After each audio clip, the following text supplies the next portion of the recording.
Všechny vás vítám, velice rád a vděčně. Zpěvem máme hodně písní, se zahřejete, abyste mi nezmrzli, že jo? Když jsme teda bylo mi nejdřív řečeno, že to bude dole, že tady se netopí a ejhle, už je tady zatopíno, čekali jsme na Davida, ten stačil říct, je tam zatopíno, hotovo. Takže ti děkuji. Setkali jsme se, možná někdo řekne tradičně, já to neberu jako tradiční setkání, já to beru jako velkou vděčnost, že se můžeme vůbec setkat. A při té první adventní neděli, při tom očekávání druhého příchodu a připomenutí narození našeho Spasitele a Pána, jsem vděčný za každého z vás, že jsme tady. Tak věřím, že s pomocí Boží pod jeho duchem budeme nejen slyšet, vnímat, ale i pět písně. Zkusil jsem je napsat, snad se nám podaří je zvládnout, ale mám velkou oporu v hudebnících, ano, i v hudebníci, která nás bude doprovázet na klavír. Ano, na začátku, než předáme právě pro první píseň taktovku klavíristce, tak si přečteme z písma svatého. Je to 11. kapitola Izaiáše, známý verše, které nám připomínají právě narození Pána Ježíše. A protože je to Boží slovo, poprosím vás, aby jsme povstali.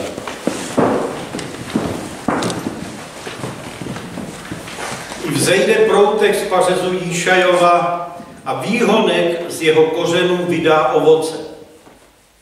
Na něm spočine duch Hospodinův, duch moudrosti a rozumnosti, duch rady a bohatyrské síly, duch poznání a bázně Hospodinovi.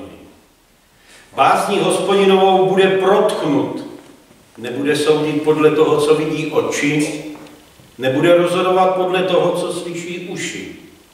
Nýbrž bude soudit nuzné spravedlivě, o pokorných v zemi bude rozhodovat podle práva. Žezlem svých úst bude být zemi, dechem svých rtů usmrtí své volníka. Jeho bedra budou opásána spravedlností a jeho boky přepásá věrnost. Vlk bude pobývat s beránkem, lev har s úzletem odpočívat. Tele a lvíče i žírný dobytek budou spolu a malý hoch je bude vodit. Kráva se bude popásat s medvědicí, jejich mláďata budou odpočívat spolu, lev jako dobyče bude žrát slámu. Kojenec si bude hrát nad děrou zmije, bazilišku do doupěte sáhne ručkou odstavené dítě. Nikdo už nebude páchat zlo a šířit zkázu na celé mé svaté hoře, neboť zemi naplní poznání Hospodina, jako vody pokrývají moře. V onen den budou pro národy vyhledávat kořen Jíšajův, vstýčený jako korouhev národů, a místo jeho odpočinutí bude slavné až v pocud. Posaďme se a poprosím první píseň. Je to píseň, kterou by jsme jako ty, co mají zpěvníky církve bratrské, měli znát. Vidíme, jak nám to povede. Je to ta první píseň pod tou červenou, ano, pod písně adventní o setkání. Má duše Pána vele. Evička zahraje najednou, aby jsme se do toho trochu dostali, a pak to zkusíme zapět.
protože naši milí sestra farářka i bratr farář z katolické diecéze onemocněli, ale zastoupí je bratři, kteří tady jsou.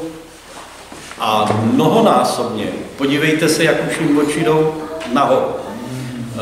Poprosím nejdřív na začátek bratra Přemka, Pítra, kazatele naší diecéze, aby nám uvedl v modlitbě.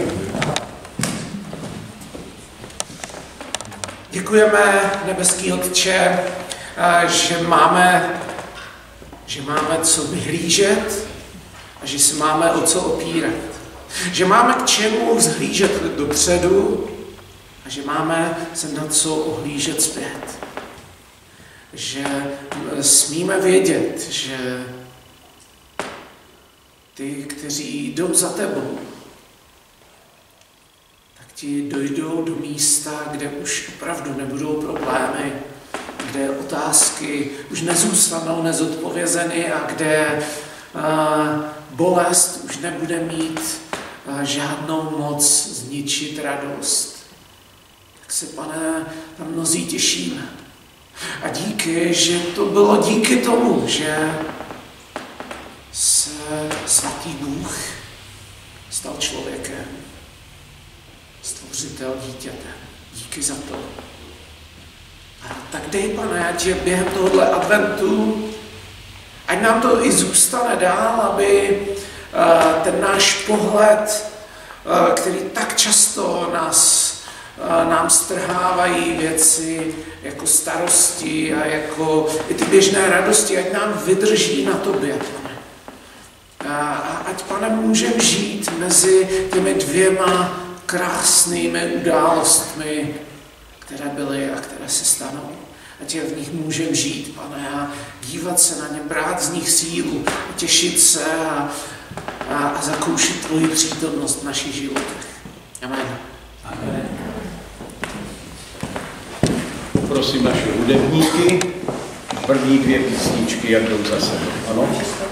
Jo, to znamená první a pak na druhý straně.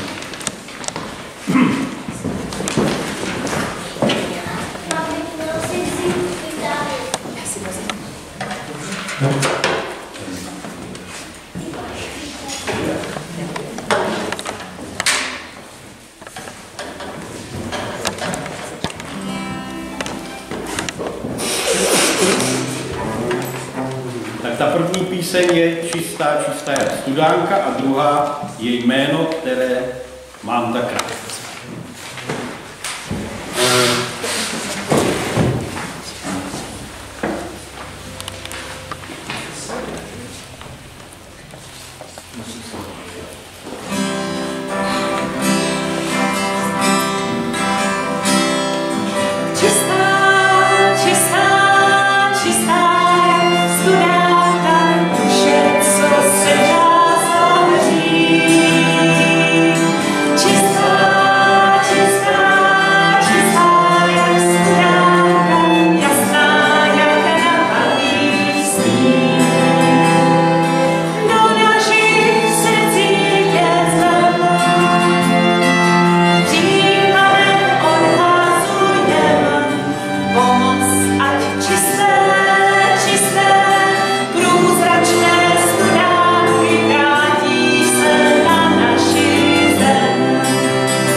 Tak já vám něco přečtu. A ty, Betléme Efratský, ačkoliv si nejmenší mezi judskými rody, z tebe mi vzejde ten, jenž bude vládcem v Izraeli a jehož původ je od pradávna ode dnů věčných. I když je Hospodin vydá v plen, do chvíle, než rodička porodí, zbytek jeho bratří se vrátí zpět k synům Izraele. I postaví se a bude je psát v Hospodinově moci ve vyvýšeném jménu Hospodina svého Boha a budou bydlet bezpečně, jeho velikost bude nyní sahat až do dála v země a on sám bude pokoj. Rozumíte tomu? Ne. Super. Výborně. Někdo z nás by řekl, že jo, protože už to bylo. Jo, tohle je text z Micháše, který mluví o narození Krista, lokalizuje ho do Betléma, do Efratského Betléma, že Betlému bylo víc. Ku podivu, lidi, než ten Ježíš se narodil, tak se dokázali několikrát shádat o tom, kde to bude a jak to bude. A když se nakonec narodil, tak jich tam moc nepřišlo. Říkám to proto, že ty jsi tady mluvil o druhém příchodu, o tom se taky dokážeme pohádat, taky dokážeme vymyslet, jak to bude a jak to nebude, a já nevím. A slovíčko nevím je slovo, který používám čím dál tím častěji. Ale chci mluvit o Betlému, chci mluvit o Vánocích trošičku, ale budu krátký. Řeknu takovou věc. Když jsem byl malej, tak jsem si uvědomil jednu zásadní věc, přátelé. Betlém je na Moravě. Je to logický, jo? Podle známé písně, no samozřejmě, podle známé písně Pásli ovce Valaši pri betlémskom salaši je naprosto jasný, že na střední Moravě je Betlém. To jsem byl asi takhle malej. Byl jsem ve vleku své babičky, která byla jako velmi laskavá a prostě úžasná a tak. A ona mi vyprávěla různý příběhy, až zpětně jsem pochopil, že vlastně mi vyprávěla o tradicích a o takových věcech.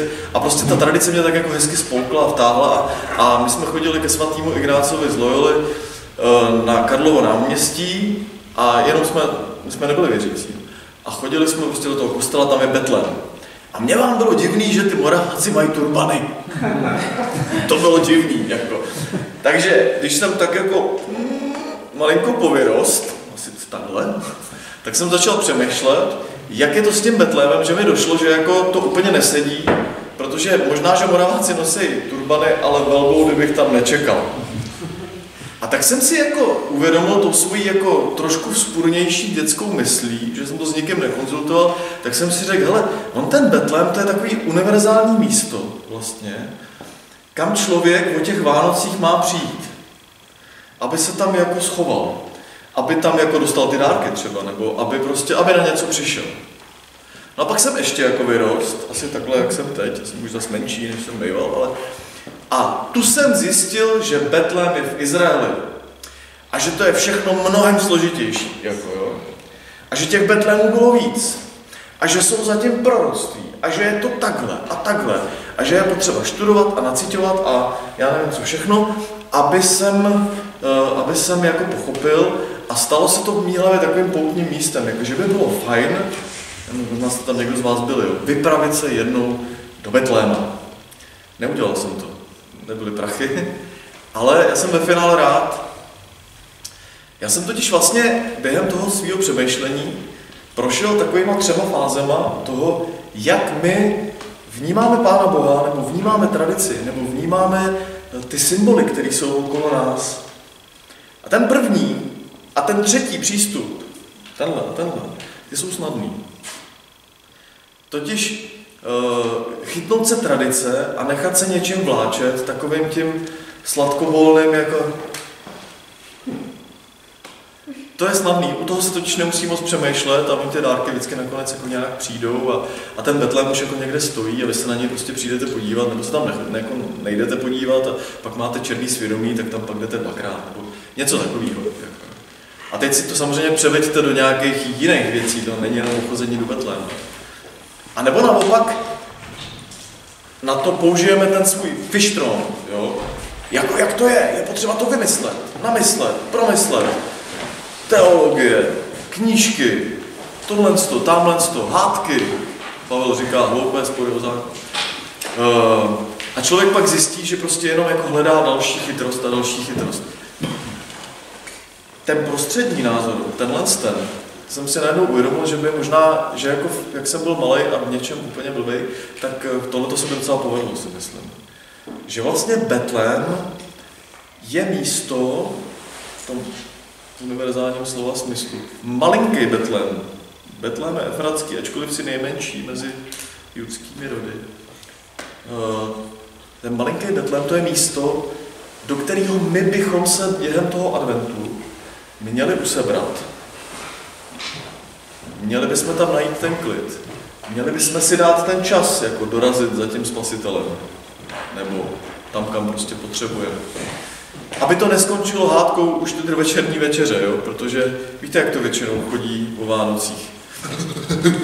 Už aby jsme to jako všechno měli prostě a pak z fáze nežerte mi to přejde do fáze, nikdo to tu nežere a prostě z Vánoc zůstane taková bambule, jako prostě podivná. A přitom, když ten Betlém najdete ve svém srdci, tak on vám tam zůstane. A myslím si, že to je úkol adventu. My ten adventní čas prožíváme úplně blbě, protože právě doháníme věci a jak nákupy, tak vztahy a ono vlastně to už mělo být předtím. Ten čas je pro ten Betlém. Mimochodem Betlém, a to jsem tady mám pocit říkal loni, Betlém v překladu je dům chleba. To je místo, kde dostanete najíst. Tak vám přeju, abyste ho našli. Amen. Amen.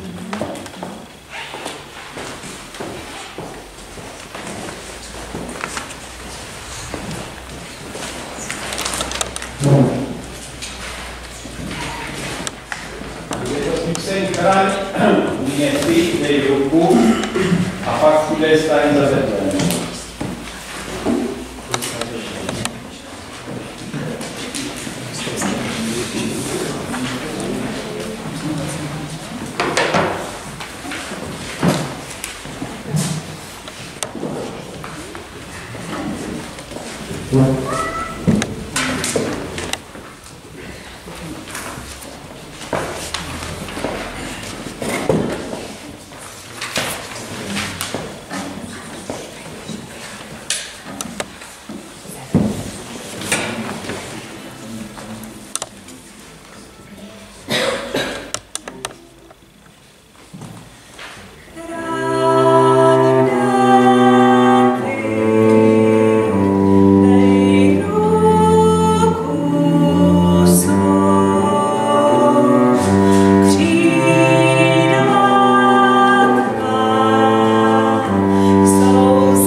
chudé stáji za Betlémem,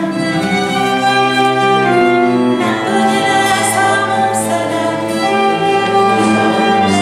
narodil se Boží syn Boží,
Nechcete raději ještě hrát?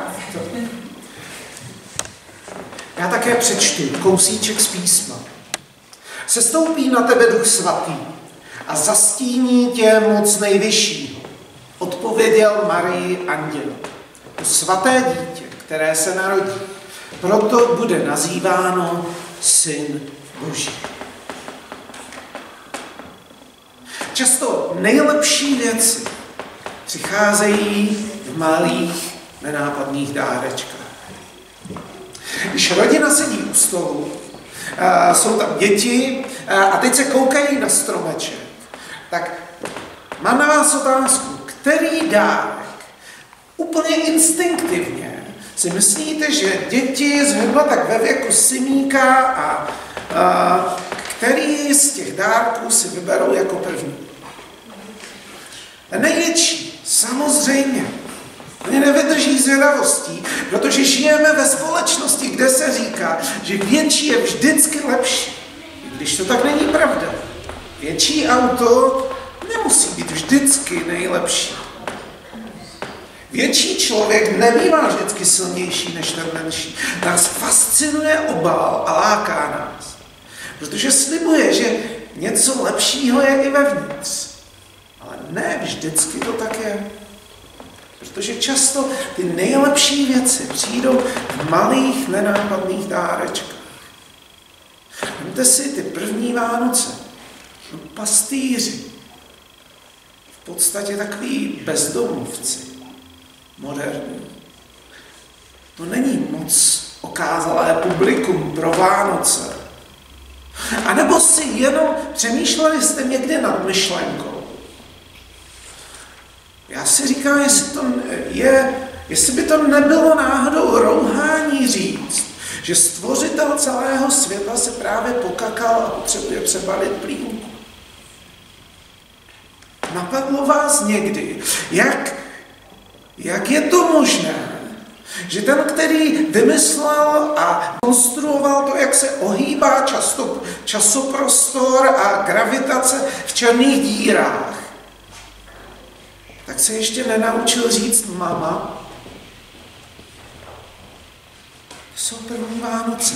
Často ty nejlepší věci přijdou malý dárečka.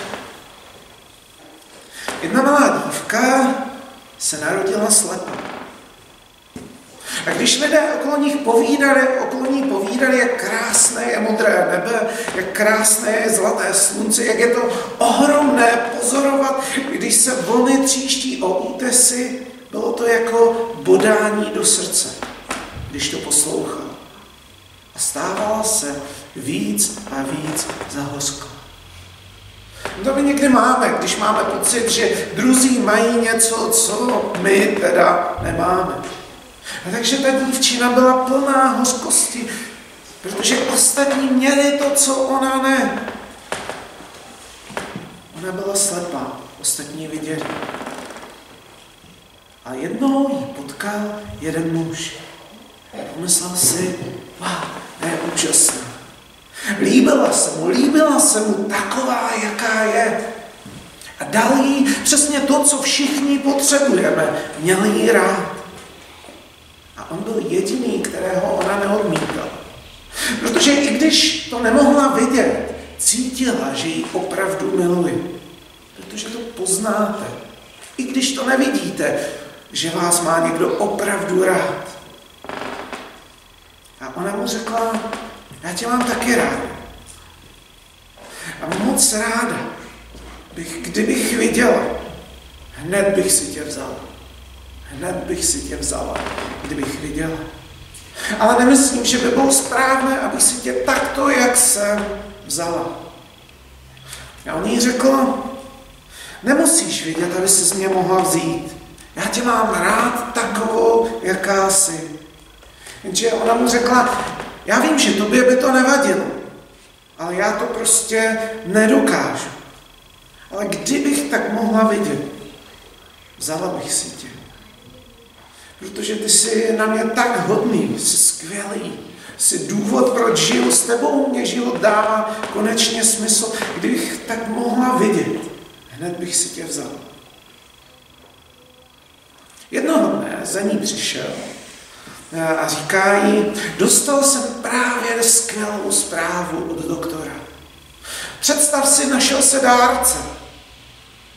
Ona říká, myslíš to vážně? Já, že bych mohla vidět, skutečně. Takže ji připravili na operaci, zapalili, provedli transplantaci a ona byla dlouho v úvazech. Všechny ty otoky, všechny ty rány se musely zahojit. Dlouho ještě nemohla vidět, ale jednoho dne, když jí otok zmizel, když jí sundali obvazy, tak otevřela oči a viděla. A to, na co celý život čekala, bylo tu světlo v místnosti, barvy stěn, ozdoby na oknech. Konečně viděla a byla tak šťastná. A pak se podívala na ně. A on byl slepý. On jí říká, já mám tak velkou radost, že se to povedlo. Konečně máš to, co jsi spřála. Vidíš, vezmeš si mě? A ona říká, absolutně ne. Ty jsi slepý. Tebe se určitě nevezmu. Asi si dokážete představit, jak byl zdrcený, zdevastovaný, takové odmítnutí se nenese lehce.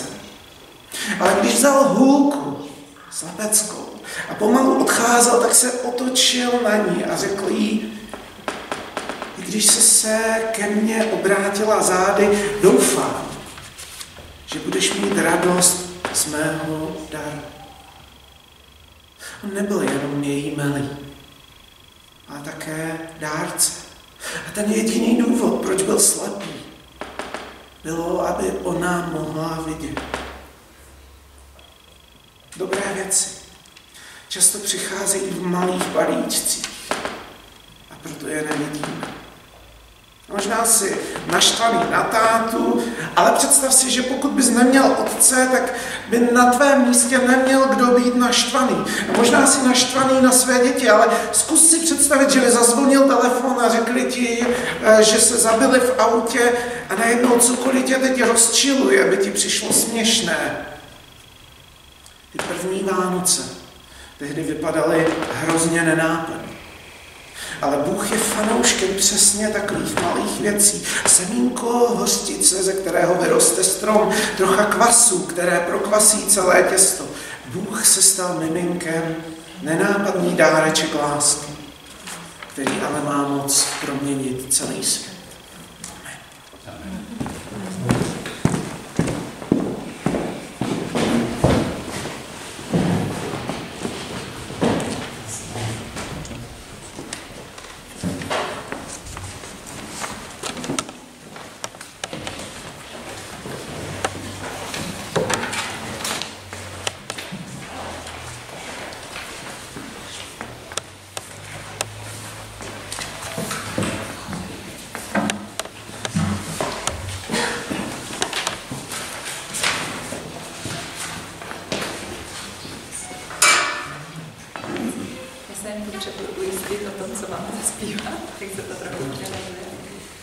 Teď? Obě dvě? Ano, nejdřív budou bratři Ebenové. Teda oni nepřijdou, nebo nic. Nemám naději.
a pak po požehnání tu závěrečnou píseň. Obě písně se vztahují k budoucnosti, mojí budoucnosti, který věřím, že bude s Pánem. Ale je potřeba, aby jsme proto taky něco udělali. A jsou 3 takové věci, které bychom měli minimálně se nad nimi zamyslet a uvědomit si každý, jak na tom jsme. To první jsou vztahy. Bratr Roman nám o nich pověděl, jak to je s našimi vztahy. A ty vztahy v budoucnu by měly být řízeny tomu, v koho věříme. Aby jsme dokázali následovat. A to asi si každý z vás, když si to pořádně uvědomí a dá ruku na srdce, tak to se nám nedaří. Tam potřebujeme obrovské působení Ducha Svatého, aby nás povzbuzoval, ale taky, aby nás zastavoval, aby jsme to nepokazili. To druhé.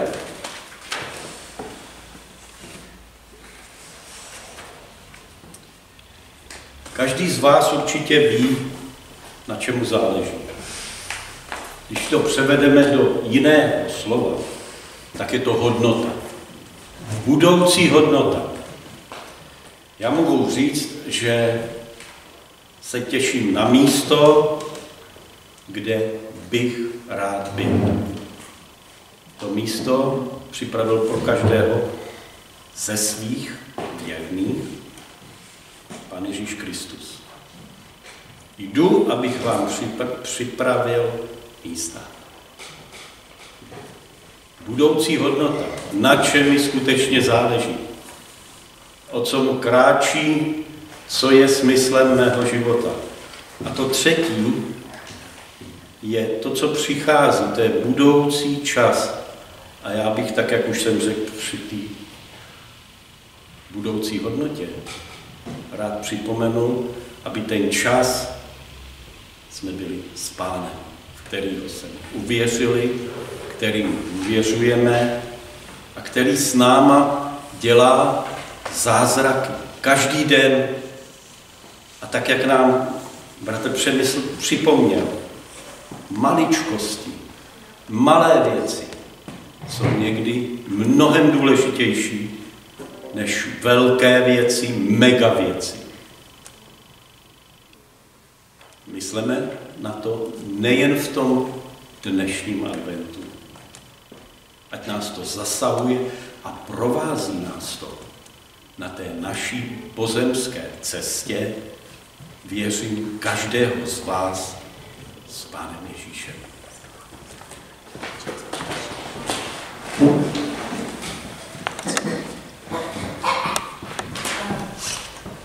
Musím se přiznat, že když nás tak někdo oslovil, aby jsme tady zase zpívali, tak on nám poslal písničky některé. A když jsem si je poprvé poslechla, tak jsem se docela chytala za hlavu, protože byly takové jakože pro mě náročné. Protože to byly takové ty staré údernické písně, chorály a dostali jsme tu v nahrávce, která pro mě byla jako těžko přijmutelná. A když jsem to pouštěla naší rodině, tak jsem viděla taky ty pohledy a pak jsme si říkali, ne, prostě to dáme, teď jsou to písničky pro Pána Boha. A tak jsme je dali. A ještě budeme zpívat jednu takovou.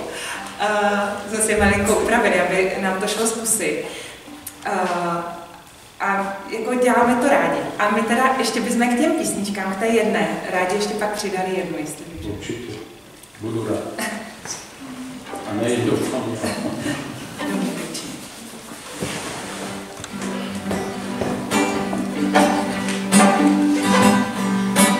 Domov věčný je mojí cesty cíl, na ořech je svatá zem, cíli vede svatý spasitel, na ořech je svatá zem, na ořech je svatá zem, si rouku obíla oblečen, na ořech je svatá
povstali, bratr Roman bude závěrečnou modlitbu zkušet.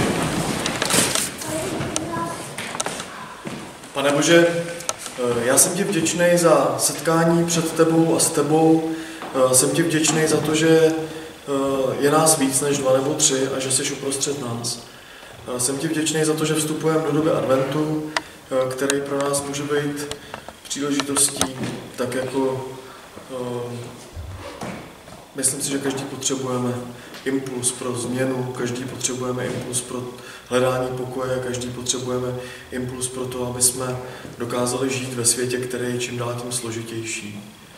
A jsem ti vděčný za tebe, za písmo a za společenství, protože to vnímám jako 3 takový pilíře toho, jak to tady přežít. Chtěl bych tě poprosit o tvý požehnání pro nás, pro všechny. Tak, jak to říkal Áron. Ať ti Hospodin žehná a chrání tě. Ať Hospodin nad tebou rozjasní svou tvář a je ti milostiv. Ať Hospodin obrátí k tobě svou tvář a naplní tě pokojem. Amen.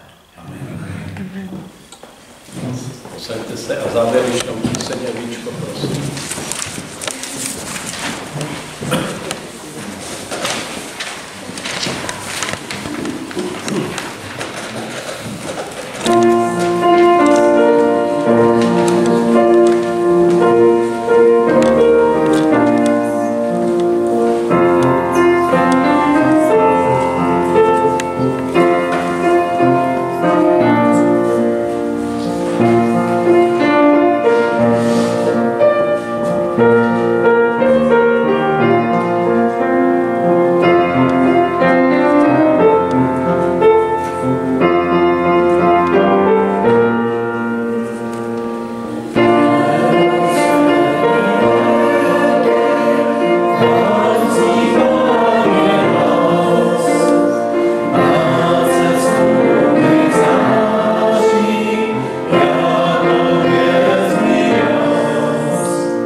Radujte se a tu radost z toho adventního času dejte všem těm, kteří jdou kolem vás. Když to neuděláme my, kteří říkáme, že věříme, neudělá to nikdo. Tak, pokoj Boží.